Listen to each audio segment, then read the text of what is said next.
Syederalon Indonesia dan India berhasil melewati lawan-lawannya di babak semifinal Thomas Cup 2022. Tim Thomas Indonesia akan berjumpa India di partai final.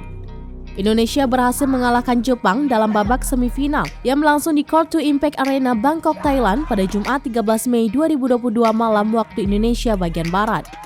Anthony Sinisuka Ginting dan kawan-kawannya berhasil mengalahkan Jepang dengan agregat 3-2. Sejatinya, Indonesia sempat unggul 2-0 lebih dulu lewat sumbangan poin Anthony Sinisuka Ginting dan ganda putra Muhammad Ahsan Kevin Sanjaya Sukamulyo. Tetapi pada partai ketiga, Jonathan Christine harus mengakui keunggulan Kenta Nishimoto. Sementara ganda kedua Indonesia, Fajar Alfian Muhammad Rian Ardianto kalah dari Akira Koga Yuta Watanabe lewat pertandingan 3 game yang memakan waktu 1 jam 16 menit. Kendati demikian, tunggal terakhir Indonesia, Cesar Hiren Rustavito sanggup memastikan Garuda melangkah ke babak final.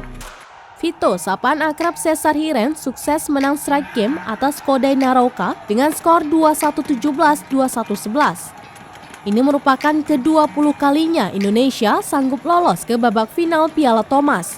Pada edisi terakhir, Indonesia sukses menjadi juara.